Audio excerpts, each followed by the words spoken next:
Assalamualaikum warahmatullahi wabarakatuh.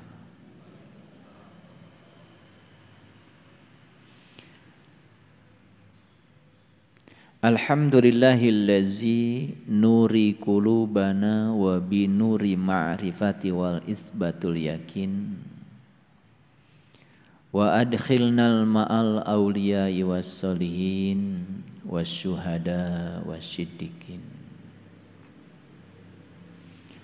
Asyhadu an la ilaha illallah wahdahu la syarikalah rabbul alamin wa asyhadu anna muhammadan abduhu wa rasuluh asrafal anbiya'i wal mursalin sayyidina muhammadin wa ala alihi wa sahbihi ajmain. Subhanaka la ilma lana illa ma 'allamtana innaka antal alimul hakim. Subhanaka Allahumma rabbana wa bihamdika asyhadu an la ilaha illa anta astaghfiruka wa atubu ilaik. Astaghfirullahaladzim. Astaghfirullahaladzim. Astaghfirullahalazim allazi la ilaha illa huwal hayyul qayyum wa atubu ilaih min jami'il ma'asi wa dhunub la haula wa la quwata illa billahil aliyil azim.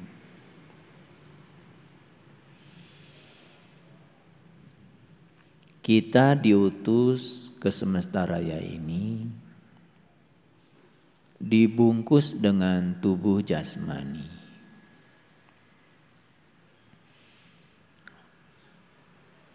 Unsur-unsur pembentuk tubuh jasmani adalah unsur-unsur yang ada di bumi ini. Aslinya kita ini adalah makhluk cahaya. Aslinya kita ini adalah makhluk spiritual. Asal kita itu dari akhirat dan diutuslah kita ke dunia ini. Jadi akhirat itu bahasa Arab artinya adalah terminal akhir sekaligus juga terminal awal kita. Kita asal dari Allah dan akan kembali kepada Allah. Jadi terminal awal kita Allah, terminal akhir juga Allah. Kalau begitu akhirat ya Allah itu sendiri.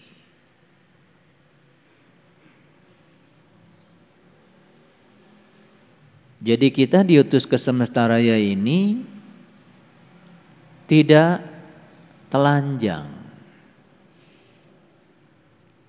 Tidak sebagai makhluk spiritual saja. Tidak sebagai makhluk cahaya saja, dibungkus dengan tubuh yang terbuat dari unsur-unsur yang berasal dari bumi, karena memang tugas utama kita di sini adalah membangun peradaban di bumi.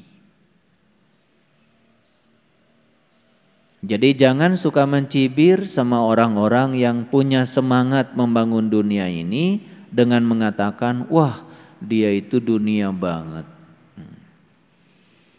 Dan kita selama ini terjebak mengatakan orang soleh itu adalah orang yang meninggalkan dunia, yang menghabiskan seluruh waktu dan hidupnya seakan-akan untuk urusan akhirat. Padahal sesungguhnya tugas kita yang utama adalah bangunlah dunia ini dengan membawa nilai-nilai luhur yang dibekalkan dalam ruh kita.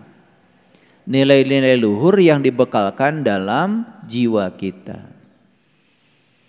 Karena ruhku yang ditiupkan ke dalam diri kita adalah bagian dari dirinya. Dalam ruhku itu melekat ada zat, ada sifat, ada kreativitas, juga ada asma. Jadi semuanya lengkap di situ. Itulah bekal kita. Jadi dua bekal kita yang utama, bekal yang pertama adalah nilai-nilai keilahian yang harus diwujudkan menjadi nilai-nilai kemanusiaan. Dan bekal yang kedua, kita dikasih tubuh untuk berkarya sebagai kendaraan kita di semesta raya ini. Itu sebabnya setelah selesai kita berkarya di sini, ya, sang ruhku yang ditiupkan itu, ya, tidak akan tinggal di sini lagi. Tepat pada saat tubuh ini sudah tidak layak pakai lagi untuk meneruskan perjalanan di semesta raya ini. Jadi siapa orang yang sukses di semesta ini adalah mereka yang telah berhasil menjadi manusia paripurna. Siapa manusia paripurna itu? Manusia paripurna dirumuskan dalam kearifan lokalnya orang Jawa Barat dengan 6 terminologi lokalnya orang Jawa Barat. Yang pertama, manusia paripurna itu yang sudah berhasil nulung kanu butuh.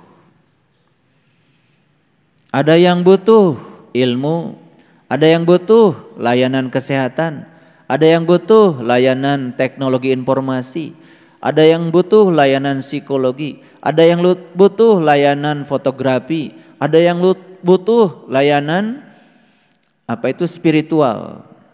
Silahkan. Nulung kanu butuh, awas. Bukan berarti orang yang butuh itu orang yang susah. Karena di semesta ini kita saling membutuhkan. Kita membangun rumah harus ada toko material. Setelah selesai bikin rumah harus ada toko furniture. Meletakkan kursi supaya nyaman, kelihatan bagus, harus ada ahli tata ruang.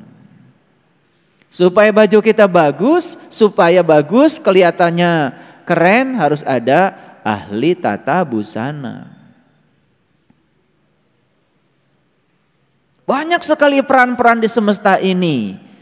Dan siapapun yang berperan di semesta raya ini, dia sudah menunaikan tugas kemanusiaan di semesta raya ini. Itu nulung kanu butuh. Silahkan kita mau berprofesi sebagai apa.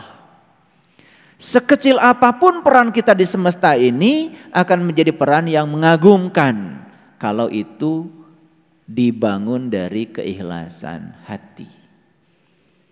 Makanya ada orang yang bekerja keras, kerjanya pakai otot, hasilnya pas.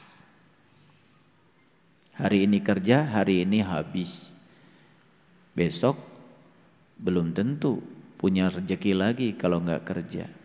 Padahal ada waktu di mana kita ini suatu saat tidak bisa bekerja lagi, tapi tetap butuh uang, bukan? Nah, orang yang berpikir cerdas mulai naik dari bekerja keras pakai otot, naik ke tingkat bekerja cerdas pakai intelek. Tapi hasilnya juga tidak akan jauh dari pas. Nah, orang yang lebih keren lagi, dia bekerja mengakses sesuatu yang tanpa batas di kehidupan ini. Namanya bekerja ikhlas. Hasilnya tanpa batas. Dengan apa kerjanya? Dengan spiritual. Membuka jalan-jalan baru yang berbeda dengan jalan kebanyakan orang yang telah ditempuhnya. Orang yang berada di kecerdasan ini menjadi kaya bukan dengan cara mengumpulkan, dia menjadi kaya dengan cara berbagi. Tapi yang di dua kecerdasan tadi itu, dia berpikir akan menjadi kaya dengan terus mengumpulkan dan penguatan diri. Makanya, lihat. Banyak sekali manusia yang membuang waktunya hanya untuk mengumpulkan sesuatu yang akan dia tinggalkan. Pelit sekali, tidak peduli pada orang lain. Boro-boro untuk orang lain, untuk dirinya sendiri pun pelitnya luar biasa. Duitnya terus aja ditiduri di bawah bantal, hanya untuk makan enak pun berpikirnya 1000 kali.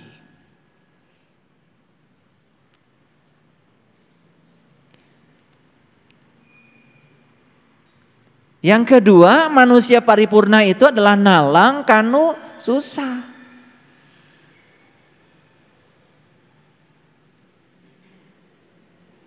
Banyakkah orang susah di semesta ini? Banyakkah orang yang menderita di semesta ini? Banyak apa tidak? Begitu saya bilang kata susah, yang terpikir oleh kebanyakan kita itu selalu saja urusan ekonomi. Padahal banyak orang susah di semesta ini, ekonominya luar biasa, berlimpah. Tapi susah.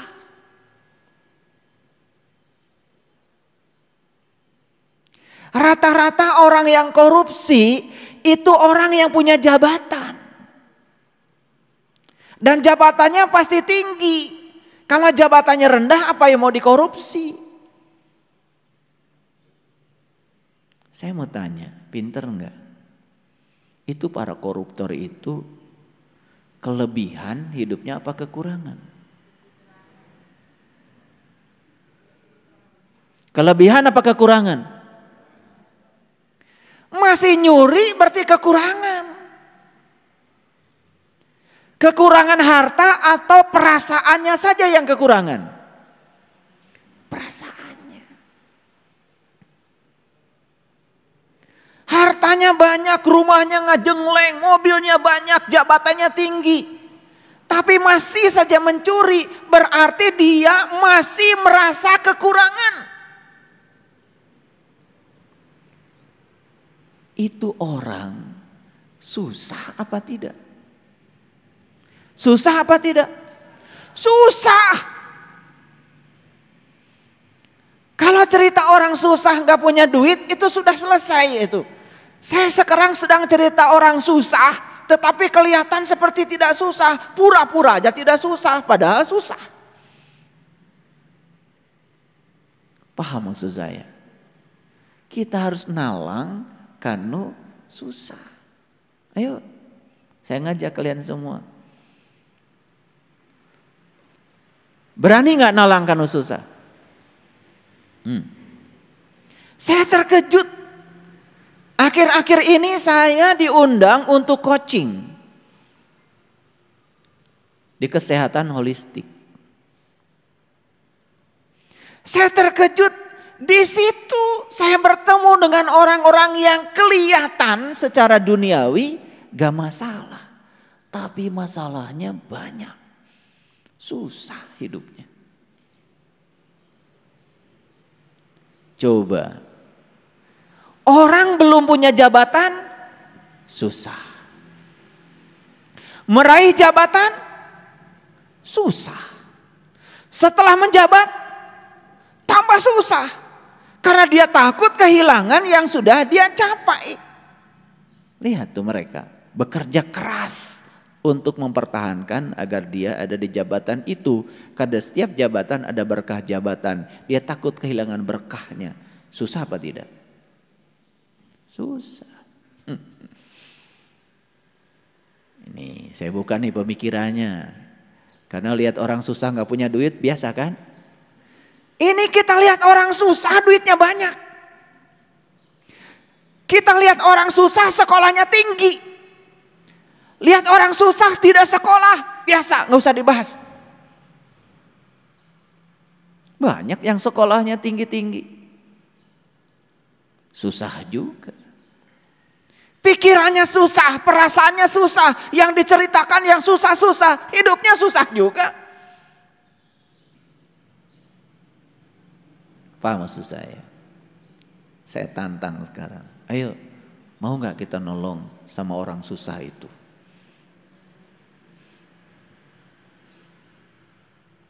Ini pertolongannya luar biasa. Karena tidak cukup disantuni. Tidak cukup dikasih sumbangan. Harus dibereskan jiwanya. Dibereskan pikirannya. Baru benar tuh hidupnya. Ayo, mau? Makanya saya dulu buka bengkel, sukses saya buka bengkel mobil. Saya mikir, kalau saya ngurusi bengkel mobil, mau sampai kapan? Dan yang punya bengkel mobil banyak. Maka saya bikin bengkel jelema. Karena yang ini hampir tidak ada saingan. Makanya mulai bengkel saya sekarang didatangi banyak orang. Ya, yang rusak jiwanya, yang rusak pikirannya, rusak hubungan sosialnya, ambruk tubuhnya, mulai itu. Ini dalam rangka menjadi manusia paripurna. Yang ketiga adalah ngahudangkeun kanu sare. Membangunkan orang yang tidur. Orang yang tidur malam sedang istirahat, biarkan aja, nggak usah dibangunkan. Yang harus dibangunkan oleh kita yang sudah bangun tapi sare. Kelihatannya saja sudah bangun, tetapi dia masih tidur. Banyak yang kayak gitu. Nah, ini pekerjaannya luar biasa. Membangunkan orang yang tidur biasa gampang. Pakai air segelas aja udah bangun. Tawarin kopi apalagi. Gampang. Tetapi membangunkan orang yang merasa seakan-akan sudah bangun. Padahal dia masih tidur. Dia tidak tahu. Tapi dia tidak tahu bahwa dia tidak tahu. Sok tahu. Kalau ngomong seperti orang yang tahu. Padahal dia tidak tahu. Cuman dia tidak tahu bahwa dia tidak tahu. Tah eta sasaran kita itu. Kelihatan sibuk dari pagi sampai sore. Tapi sare. Apa yang tertidur? Kesadarannya. Makan gak sadar. Jalan gak sadar, ngomong gak sadar, mikir gak sadar. Hanya menyadari napas saja yang ada di dalam dirinya. Sebagai sang jantung semesta yang memberikan kehidupan pada dirinya. Itu saja tidak disadari. Sibuk saja dalam proses mengejar dan terus mengejar. Diburu oleh waktu. Makanya mereka yang terus hidupnya diburu oleh waktu. Akan dilindas oleh roda zaman. Terus saja dilanda rasa tidak puas dalam hidupnya. Tidak pernah bersyukur. Kerjanya cuma meminta dan meminta.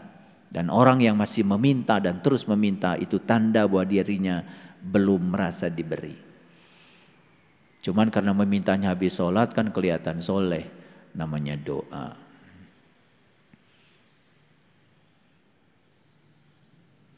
Bisa berjam-jam tuh kalian kalau minta sama Allah. Dikiranya doa itu adalah permintaan, padahal doa itu adalah ajakan, undangan. Allah itu hanya perlu diundang saja. Nikmati, syukuri kehadirannya. Kehadirannya saja sudah cukup membuat proses penciptaan terjadi. Kehadirannya sudah cukup membuat yang tadinya mustahil menjadi tidak mustahil. Cukup kehadirannya saja. Itulah.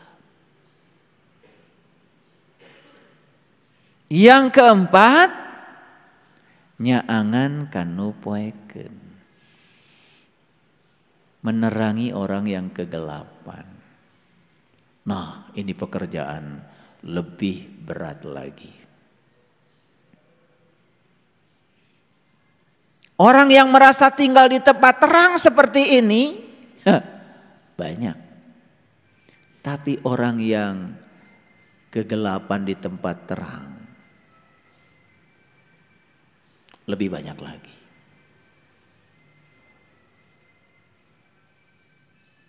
Gelap.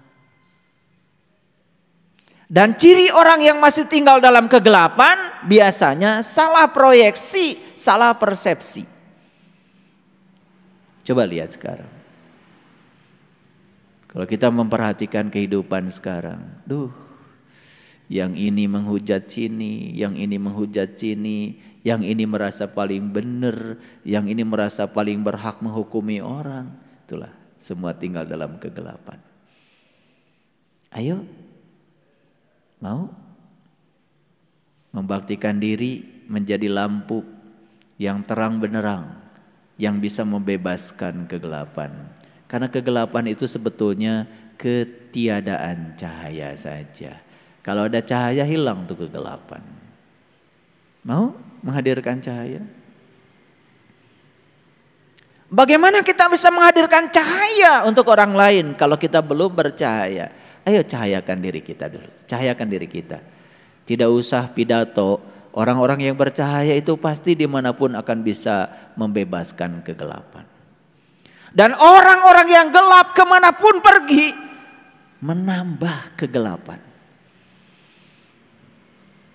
Dan lucunya ini sekarang banyak para penyumbang kegelapan tapi merasa dia sedang membagikan cahaya. Kemana-mana menebarkan kebencian, perpecahan, fitnah, hoax. Tapi merasa seakan-akan dia sedang membagikan cahaya. Padahal energinya terasa banget. Orang yang di level itu apa aja salah. Bagi dia apa saja salah. Itulah kedangkalan.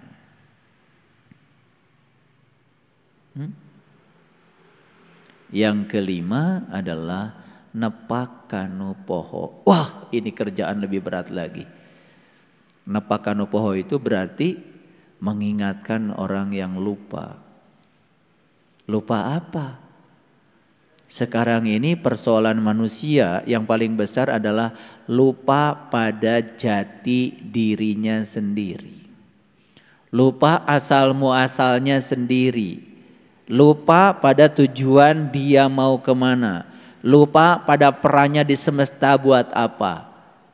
Banyak yang kayak gitu. Dan yang terakhir adalah nganter kanu keeng, mengantarkan orang yang ketakutan. Problematika manusia zaman sekarang adalah takut menghadapi kehidupan sekaligus takut menghadapi kematian.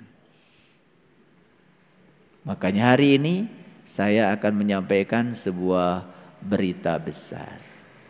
Silahkan lihat di layar monitor ini, ya. Saya hari ini akan ngasih bonus kajian spesial surah An-Naba. Jadi An-Naba itu artinya berita besar. Berita besar tuh An-Naba itu. Makanya diutuslah ke semesta ini adalah para nabi.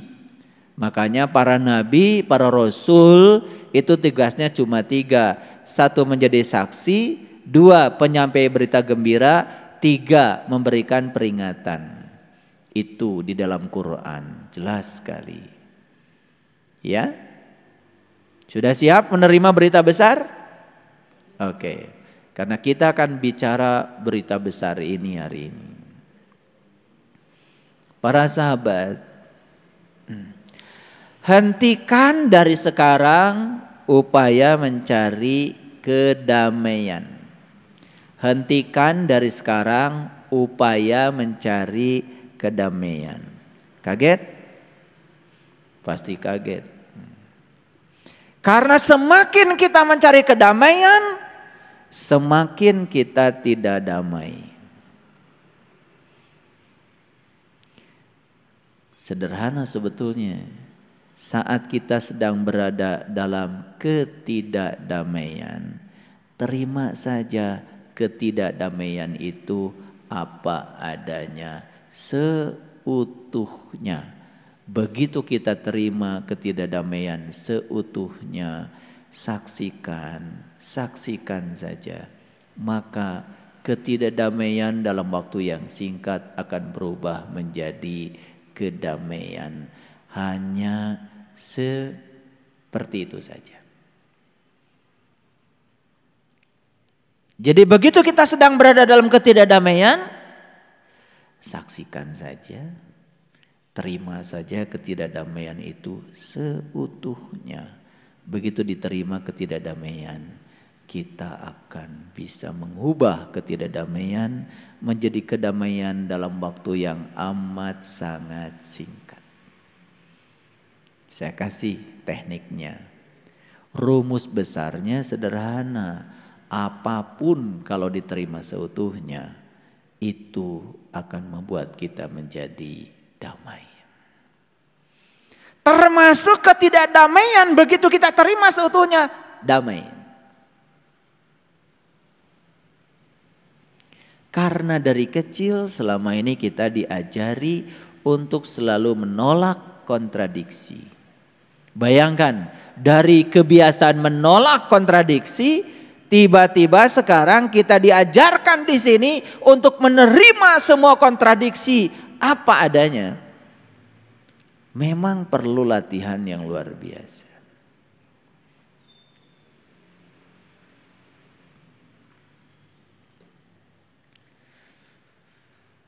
Mencari keadaan lain di luar yang ada di hadapan kita. Ulangi. Mencari keadaan lain yang di luar yang sedang kita hadapi. Bukankah itu akan menimbulkan konflik pada diri kita? Itulah yang sering tidak disadari. Kita sering hidup dengan apa yang seharusnya, bukan hidup dengan apa yang ada. Adanya begini, kita mencari keadaan lain di luar itu. Apa yang akan terjadi? Ketidakdamaian langsung hadir. Karena kita sedang mencari sesuatu yang tidak ada. Dan kita sedang menolak sesuatu yang jelas-jelas ada bersama dengan kita. Kan sebetulnya sesederhana itu, ya, konflik diri yang sering dibangun oleh kita. Begitu konflik diri itu merekah dalam diri, konflik dengan orang lain pun menjadi menyebar. Itu. Makanya ada manusia di semesta ini aneh ya, senang sekali menjadi manusia sebagai sumber konflik. Dan manusia yang menjadi sumber konflik sebetulnya karena dia masih konflik dengan dirinya sendiri. Kapan konflik dengan diri sendiri terjadi? Tepat saat kita tidak mampu mengendalikan pikiran kita sendiri. Kapan konflik dengan orang lain terjadi? Tepat saat kita tidak mampu mengendalikan mulut kita. Dan kapan orang tidak bisa mengendalikan mulutnya? Tepat saat pikirannya masih liar. Orang yang liar pikirannya pasti mulutnya liar. Dan orang yang mulutnya liar pasti banyak konflik dengan orang lain. Betul? Iya, akhirnya berurusan dengan hukum dan lain sebagainya. Gitu. Ulangi rumus besarnya. Apapun kalau diterima seutuhnya akan terasa damai. Ayo coba praktekkan. Pasangan hidup kita terima saja seutuhnya. Kelebihannya, kekurangannya, langsung damai. Begitu terima kelebihannya, tolak habis-habis kekurangannya, langsung konflik dengan diri sendiri. Betul? Siapa pencipta ketidakdamaian? Jadi kalau ingin damai, caranya sederhana.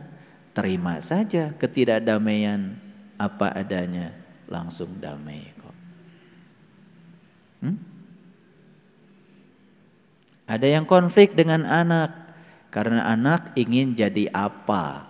Karena anak ingin menjadi siapa menurut versinya dia.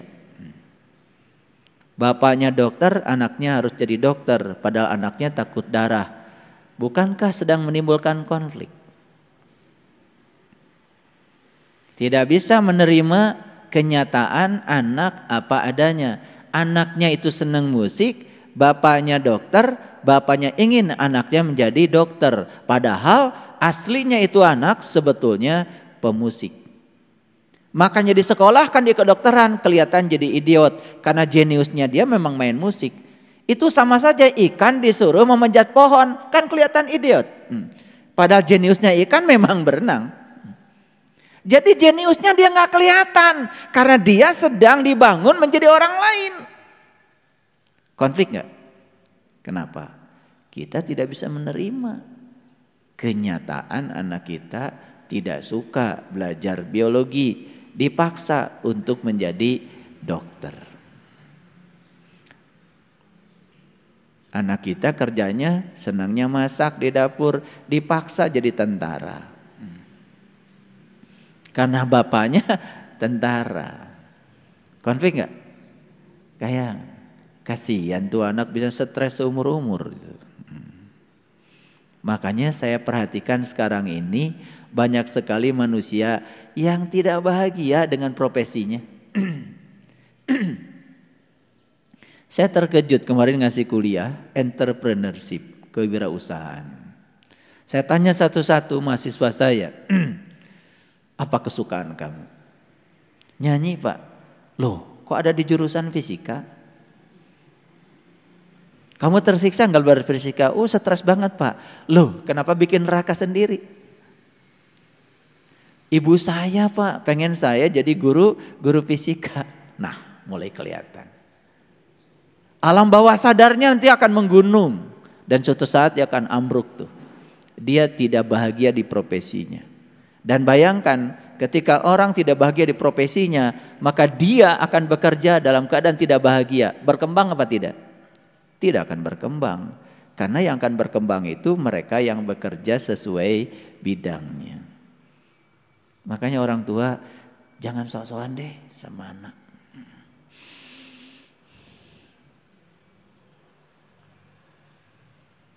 Ya. Ini kelihatan sepele ya, tapi saya bahas supaya banyak yang dengar. Semoga sadar. Anak kita tuh tamu agung yang diutus ke semesta untuk menjadi dirinya sendiri. Dalam sebuah kajian kemarin, mohon maaf, ada seorang guru. Saya tanya, sudah berapa lama jadi guru? Oh sudah lama ayah. Apa sih guru itu? Bingung. Enggak tahu guru itu apa. Padahal gu itu artinya adalah gelap, ru itu artinya cahaya. Guru orang yang memindahkan orang yang gelap kepada cahaya dengan cara menghadirkan cahaya.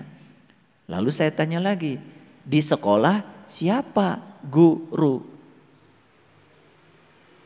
Dan semua orang mengatakan guru di sekolah ada mereka yang mengajar. Bukan, guru di sekolah adalah siswa. Murid-murid kita lah sebetulnya guru kita yang sebenarnya. Karena kita belajar kebijaksanaan lewat murid, belajar kreativitas lewat murid, belajar sabar lewat murid, belajar pintar dari murid. Betul nggak? Coba.